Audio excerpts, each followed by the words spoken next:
La parole est à Christian Jacob. Merci, Monsieur le Président.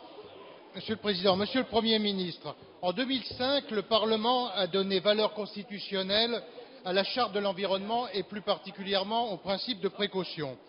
Au nom de ce principe de précaution, il est de notre responsabilité d'interdire l'exploitation et l'exploration des hydrocarbures non conventionnels par fracturation hydraulique.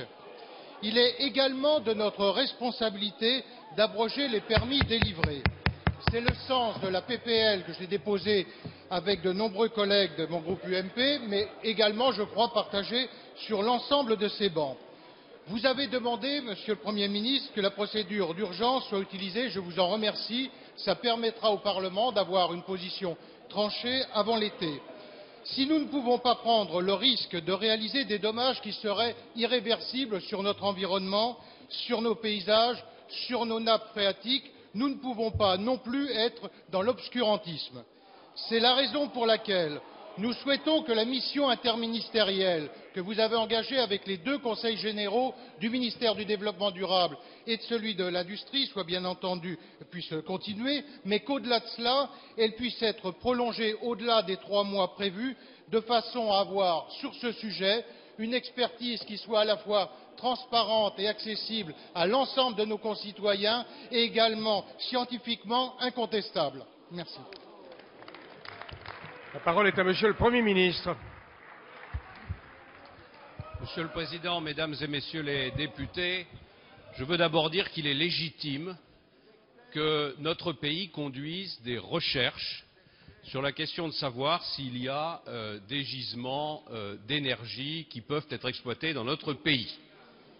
Mais je veux dire aussi qu'il est légitime que nos concitoyens soient inquiets s'agissant des autorisations qui ont été données en matière d'exploration et d'exploitation de gisements de gaz de schiste, compte tenu des méthodes qui sont actuellement employées pour exploiter ces gisements de gaz de schiste et compte tenu de l'expérience de nombreux autres pays, et en particulier des États-Unis.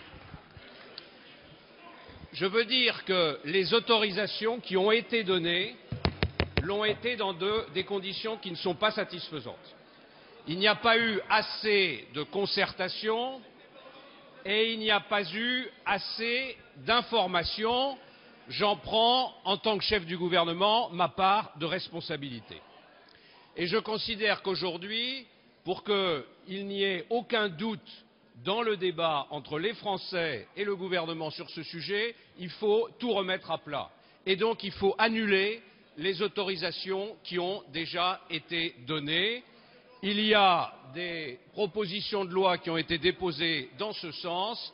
C'est la meilleure façon d'aller vite. Le gouvernement les soutiendra.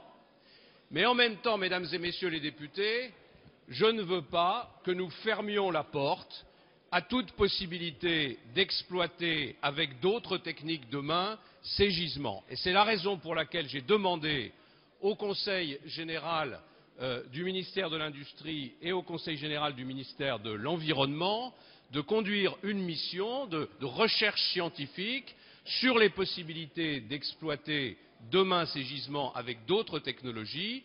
J'ai décidé de prolonger cette mission afin que la recherche scientifique soit conduite jusqu'à son terme. Mesdames et Messieurs les députés, il n'est pas question de sacrifier notre environnement, mais il n'est pas question non plus de fermer la porte à des progrès technologiques qui permettraient demain d'accéder à de nouvelles ressources énergétiques.